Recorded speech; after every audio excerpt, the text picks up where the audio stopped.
Welcome back to Clean News MP. चलिए देखते हैं मध्य प्रदेश की 25 फटाफट बड़ी खबरों को। इससे पहले आप न्यूज को कहां से देख रहे हैं हमें कमेंट में जरूर बताएं। साथ ही वीडियो को लाइक करना बिल्कुल ना भूलें। यात्री वाहनों में लगाए जाएंगे पैनिक बटन। मध्य प्रदेश के यात्री वाहनों में अब जल्द ही पैनिक बटन की सुविधा शुरू हो जाएगी। किसी भी आपातकालीन स्थिति में इस बटन को दबाकर मदद ली जा सकेगी। अक्टूबर में इस पैनिक बटन को कमांड करने वाला सेंटर भोपाल में बनकर तैयार हो जाएगा। इस बात की घोषणा मध्य प्रदेश के परिवहन मंत्री गोविंद सिंह राजपूत ने की है। सीएम शिवराज खातों में ट्रांसफर करेंगे लैपटॉप राशि। मुख्यमंत्री शिवराज सिंह चौहान आज दोपहर 12 बजे लाल परेड ग्राउंड भोपाल में प्रदेश के प्रतिभाशाली विद्यार्थियों के बैंक खाते में लैपटॉप राशि ट्रांसफर करेंगे। कार्यक्रम में स्कूल शिक्षा एवं सामान्य प्रशासन राज्य मंत्री इंदर सिंह परमार और जनजातीय कार्य एवं अनुसूचित जाति कल्याण मंत्री मीना सिंह भी उपस्थित रहेंगे। 50 हेक्टेयर से कम भूमि पर भी मिलेगा फसल बीमा का लाभ। मध्य प्रदेश के किसानों के लिए बड़ी खुशखबरी सामने आई है। सूबे की मध्य प्रदेश सरकार ने 50 हेक्टेयर से कम पटवारी में खेती करने वाले छोटे किसानों को भी अब प्रधानमंत्री फसल बीमा योजना के अंतर्गत बीमा में सुरक्षा कवच प्रदान करने का फैसला किया है। बता दें कि पहले एक क्षेत्र में प्रधानमंत्री फसल बीमा योजना के अंतर्गत बीमा में सुरक्षा कवच का लाभ पाने के लिए कम से कम 100 हेक्टेयर क्षेत्र में बुआई करने पर ही लाभ मिलता था, लेकिन मध्य प्रदेश सरकार ने अब ये दायरा घटाकर 50 हेक्टेयर कर दिया है। मध्य प्रदेश के छतरपुर में जलेगा रावण का 125 फीट का पुतला। दशहरे पर मध्य प्रदेश में सबसे बड़े 125 फीट लंबे रावण के पुतले का दहन छतरपुर में किया जाएगा। आगरा से आए कारीगर पिछले 2 माह से पुतला तैयार कर रहे हैं। देश में सबसे बड़े 220 फीट लंबा रावण का पुतला अंबाला के बराड़ा में दहन किया जाता है। पुतला बनाने के लिए कारीगर विशेष रूप से 30 फीट लंबा मुकुट तैयार कर रहे हैं। इस पर 4 लाख रुपए खर्च किए जा रहे हैं। छतरपुर के स्टेडियम में दशहरे पर रावण दहन का कार्यक्रम आयोजित किया जाएगा। रात 9 बजे पुतला दहन कर दिया जाएगा। अब चंबल के 214 गांवों से होकर गुजरेगा अटल प्रगति पथ। नेशनल ग्रीन ट्रिब्यूनल और केंद्रीय पर्यावरण मंत्रालय की आपत्ति के बाद अटल प्रगति पथ का नया अलाइनमेंट बना दिया गया है। अब यह एक्सप्रेसवे चंबल के भीड़ों से दूर से गुजरेगा। पहले 162 गांवों से होकर गुजरने वाला यह एक्सप्रेसवे नए अलाइनमेंट में चंबल संभाग के 214 गांवों से गुजरेगा। खास बात यह है कि यह एक्सप्रेसवे अब बुंदेलखंड एक्सप्रेसवे से जुड़ेगा। 14% ओबीसी आरक्षण के साथ 87% पदों पर होगी भर्ती। सरकारी नियुक्तियों में अन्य पिछड़ा वर्ग को 27% आरक्षण देने को लेकर उच्च न्यायालय में चल रहे प्रकरणों को देखते हुए सरकार ने फिलहाल 14% आरक्षण के हिसाब से राज्य सेवा आयोग की परीक्षाओं के परिणाम घोषित करने का निर्णय लिया है। कुल पदों में से 87% पदों पर मुख्य परिणाम घोषित किए जाएंगे। शेष 13% पदों पर प्रावधानिक परिणाम घोषित किए जाएंगे। यानी उच्च न्यायालय में लंबित याचिकाओं का जो निर्णय आएगा उसके अनुसार परिणाम मान्य किया जाएगा। मध्य प्रदेश में 3 महीने बाद रेत खदानों में अब शुरू होगा खनन। वर्षा काल में 3 माह की प्रतिबंध के बाद 1 अक्टूबर से मध्य प्रदेश की रेत खदानों में खनन शुरू होगा। इसी के साथ रेत के दाम भी 8 से 10 हजार रुपए प्रति डंपर तक कम हो सकते हैं। वर्तमान में निर्माण कार्य के लिए लोगों को एक डंपर रेत 36 से 42 हजार रुपए तक खरीदनी पड़ रही है। वहीं बाजार में 100 घन फीट रेत 6.5 से 7 हजार रुपए तक मिल रही है। जबलपुर संभाग में 15 स्कूलों की मान्यता रद्द। जबलपुर संभाग में 15 हाई स्कूल और हायर सेकेंडरी स्कूलों की मान्यता रद्द हो गई है। स्कूल शिक्षा मंत्रालय ने मान्यता के आवेदन को अमान्य किया है। प्रदेश भर में अमान्य किए गए आवेदन की संख्या 184 है। इनमें जबलपुर समेत 15 स्कूल संभाग के हैं। अब यहाँ पढ़ने वाले विद्यार्थियों के भविष्य पर संकट आ गया है। बीच सत्र में विद्यार्थियों को अन्य स्कूलों में स्थानांतरित करना होगा। इधर विभाग ने कहा है कि स्कूलों द्वारा निर्धारित मापदंड को पूरा नहीं करने की वजह से प्रकरण अमान्य किए गए हैं। इस मामले में अब स्कूल संचालक न्यायालय की शरण में चले गए हैं, जहां से उन्हें राहत मिलने की उम्मीद है। बगैर सख्ती आसान नहीं, 25 लाख लोगों को सतर्कता डोज लगाना। कोरोना टीकाकरण महाअभियान के तहत सतर्कता डोज निःशुल्क लगाने के बावजूद लोग सतर्कता डोज लगवाने के लिए नहीं आए। इंदौर में 30,50,000 से ज्यादा लोग हैं जिन्हें कोरोना का दूसरा टीका लगवा 6 माह या इससे अधिक समय हो चुका है, लेकिन इनमें से 4.25 लाख भी सतर्कता डोज लगवाने टीकाकरण केंद्रों तक नहीं पहुंचे। इस हिसाब से देखें तो इंदौर ही में 25.5 लाख से ज्यादा लोग अब भी बगैर सतर्कता डोज लगवाए घूम रहे हैं। कक्षा 9वीं से 12वीं तक विद्यार्थी का खाता आधार से लिंक नहीं तो नहीं मिलेगी छात्रवृत्ति। कक्षा 9वीं से 12वीं तक के विद्यार्थियों को छात्रवृत्ति मिलने में परेशानी ना हो, इसके लिए वक्त पर प्रोफाइल अपग्रेडेशन और ई-केवाईसी करवाने के निर्देश दिए हैं। इस काम को 31 अक्टूबर तक पूर्ण करना है। आयुक्त लोक शिक्षण संचालनालय के आदेश में कहा गया है कि जिन विद्यार्थियों की ई-केवाईसी अपडेट नहीं होगी, उनकी छात्रवृत्ति स्वीकृति शिक्षा पोर्टल पर नहीं की जा सकेगी। वहीं हर विद्यार्थी का वही खाता दिया जाए जो आधार से लिंक हो। हजारों शिक्षकों कर्मचारियों के लिए अच्छी खबर, 10 अक्टूबर तक कर सकेंगे आवेदन। मध्य प्रदेश के लाखों शिक्षकों कर्मचारियों के लिए अच्छी खबर है। दरअसल शिक्षक कर्मचारी को मनचाही पोस्टिंग उपलब्ध हो सकेगी। इसके लिए प्रक्रिया को ऑनलाइन कर दिया गया है। वहीं आवेदन 30 सितंबर से शुरू होंगे। एक दिन के बाद शिक्षक अपनी मनचाही नई पोस्टिंग के लिए ऑनलाइन आवेदन करने की पात्रता रखेंगे।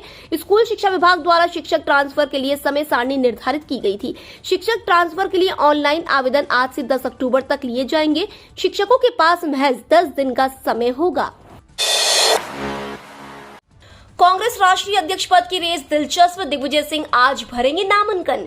राजस्थान में हुए सियासी उथल-पुथल के बीच कांग्रेस राष्ट्रीय अध्यक्ष पद का चुनाव दिलचस्प होता जा रहा है। दिग्विजय सिंह भी अब कांग्रेस अध्यक्ष पद की रेस में शामिल हो गए हैं। सियासी गलियारों की माने तो दिग्विजय सिंह और शशि थरूर के बीच अध्यक्ष पद के लिए दिलचस्प मुकाबला देखने को मिल सकता है। इसी बीच दिग्विजय सिंह देर शाम दिल्ली पहुंचे हैं। वहीं आज दिग्विजय सिंह अपना नामांकन दाखिल करेंगे।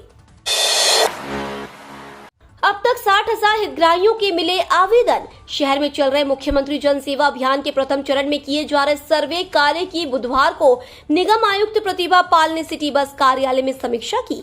बैठक में वार्ड नंबर 52 में वार्ड शिविर प्रभारी अर्पित मालवीय के बिना सूचना के बैठक से अनुपस्थित रहने और लक्ष्य से बहुत ही कम आवेदन पत्र प्राप्त करने पर आयुक्त ने उन्हें निलंबित करने के निर्देश जारी किए। इसके अलावा जोन नंबर 1 व 18 के जोनल अधिकारी, 2 जोन इंचार्ज सहित 10 शिविर प्रभारी को नोटिस जारी किए हैं। बालाघाट में बेरोजगार भर्ती सत्याग्रह कर सरकार के विरुद्ध जताई नाराजगी। 2018 से लगी भर्ती पर रोक से जिले के शिक्षित युवक युवतियां बेरोजगारी के बीच जीवन यापन करने मजबूर हो रहे हैं, जिससे उनका आक्रोश भी बढ़ता जा रहा है। इसके चलते ही जिले के इन बेरोजगारों ने आज स्थानीय भाजपा कार्यालय के सामने पंडाल लगाकर बेरोजगार भर्ती सत्याग्रह किया है और सरकार के विरुद्ध नाराजगी जताकर प्रदर्शन किया।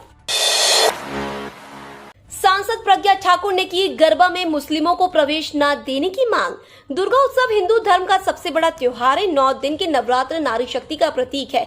इसमें मुस्लिम धर्म के लोगों का क्या काम है? मुसलमानों के गरबा में प्रवेश पर पूरी तरह से रोक लगाई जानी चाहिए।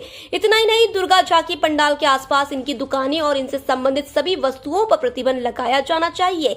यह बात भोपाल से लोकसभा सदस्य प्रज्ञा ठाकुर ने मीडिया से चर्चा करते हुए कही। मध्य प्रदेश बाल अधिकार संरक्षण आयोग में नई नियुक्तियां।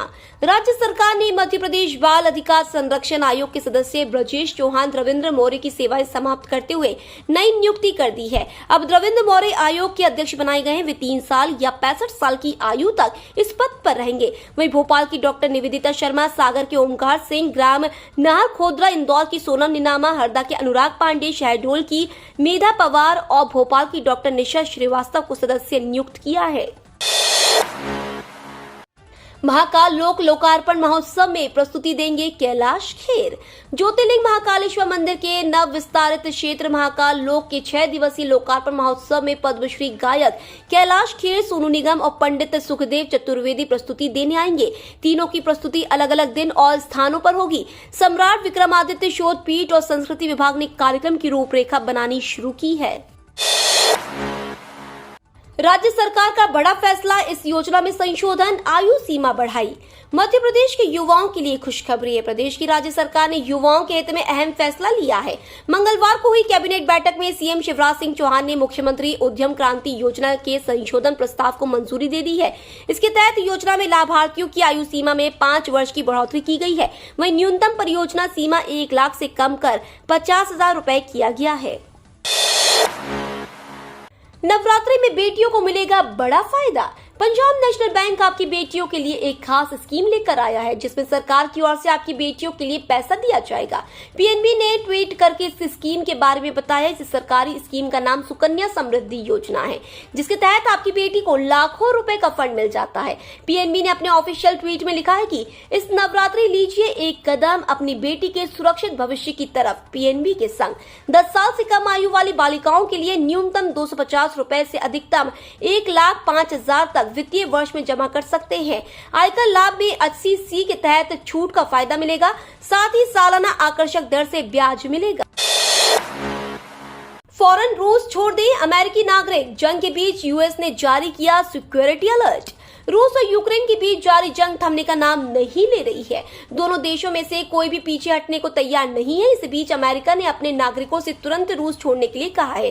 रूस की राजधानी मॉस्को में स्थित अमेरिकी दूतावास ने सिक्योरिटी अलर्ट जारी कर कहा है कि जो भी अमेरिकी नागरिक इस वक्त रूस में है वे तत्काल वहां से निकल जाए, और जो भी लोग रूस जाने की योजना बना रहे हैं वे फिलहाल वहां की यात्रा करने से बचे। अमेरिका के अलर्ट जारी करने के पीछे की मुख्य वजह रूस के राष्ट्रपति व्लादिमीर पुतिन का वह फैसला है, जिसमें उन्होंने रूस के पुरुषों को यूक्रेन के खिलाफ जंग में शामिल होने का आदेश दिया है। पहली बार गैर सेना प्रमुख रिटायर्ड अधिकारी को बनाया सीडीएस। देश में पहली बार किसी गैर सेना प्रमुख और रिटायर्ड अधिकारी को सीडीएस यानी चीफ ऑफ डिफेंस स्टाफ बनाया गया है। हालांकि इससे पहले भी सेना के संगठन और प्रशासनिक ढांचे में समय समय पर कई बदलाव हुए हैं। भारत सरकार ने 2019 में चीफ ऑफ डिफेंस स्टाफ यानी सीडीएस का पद सृजित किया था। जनवरी 2020 में तत्कालीन जनरल बिपिन रावत ने देश के पहले चीफ ऑफ डिफेंस स्टाफ का कार्यभार संभाला था। 8 दिसंबर 2021 को जनरल रावत के निधन के बाद से सीडीएस का पद लंबे समय तक रिक्त रहा। T20 वर्ल्ड कप 2022 से बाहर हुए भारतीय तेज गेंदबाज जसप्रीत बुमराह। भारतीय क्रिकेट टीम के स्टार तेज गेंदबाज Jasprit Bumrah T20 world cup 2022 में भारत के लिए नहीं खेलेंगे। बुमराह साउथ अफ्रीका के खिलाफ खेले गए पहले T20 मैच के लिए उपलब्ध नहीं हो पाए थे और बताया गया था कि उनकी पीठ में इंजरी उभर आई है, लेकिन वो अब T20 वर्ल्ड कप से ही बाहर हो गए हैं। टीम इंडिया के लिए निश्चित तौर पर यह बेहद बुरी खबर है, क्योंकि बुमराह भारतीय टीम के बेहतरीन पेसर हैं। नर्मदापुरम और इंदौर में छिटपुट वर्षा के आसार। वर्तमान में किसी प्रभावी मौसम प्रणाली के सक्रिय नहीं रहने से मध्य प्रदेश में वर्षा का सिलसिला लगभग थम गया है। धूप निकलने के कारण अब दिन के तापमान में बढ़ोतरी होने लगी है। हालांकि वातावरण में बड़े पैमाने पर नमी बरकरार रहने के कारण शहडोल, नर्मदापुरम, इंदौर, उज्जैन संभागों के जिलों में और सिंगरौली, डिंडोरी, मंडला, बालाघाट, सिवनी, छिंदवाड़ा जिलों में कहीं कहीं हल्की वर्षा हो सकती है। आरबीआई ने एफडी के नियमों में किया बड़ा बदलाव। रिजर्व बैंक ऑफ इंडिया ग्राहकों की सुविधा और सुरक्षा को ध्यान में रखते हुए अक्सर नए बदलाव करता रहता है। बैंक ने हाल ही में फिक्स्ड डिपॉजिट से जुड़े नियमों में बदलाव किया है। आपने भी यदि बैंक में एफडी करवा रखी है तो यह खबर आपके लिए काम की साबित हो सकती है। इस नए नियम को small finance bank, commercial bank, सहकारी बैंक और स्थानीय क्षेत्रीय बैंकों के लिए भी लागू किया गया है। अब ट्रेन में टेंशन फ्री होकर सो पाएंगे यात्री, नहीं छूटेगा स्टेशन। रेल से सफर करने वालों के लिए जरूरी खबर है। रेलवे लगातार अपनी सर्विसेज में सुधार के साथ नए नए अपडेट पेश कर रही है। इस बीच रेलवे ने यात्रियों के लिए एक बेहतरीन पेशकश की है। अब आप ट्रेन में स्टेशन छूटने की चिंता किए बगैर आराम से सो सकते हैं। आपका स्टेशन आने से 20 मिनट पहले रेलवे आपको जगा देगा। इससे आपका स्टेशन भी नहीं छूटेगा और आप आसानी से आराम भी कर पाएंगे। ये तो थी आज की 25 फटाफट बड़ी खबरें। अगर आपको न्यूज पसंद आई हो तो चैनल को सब्सक्राइब करना ना भूले। धन्यवाद।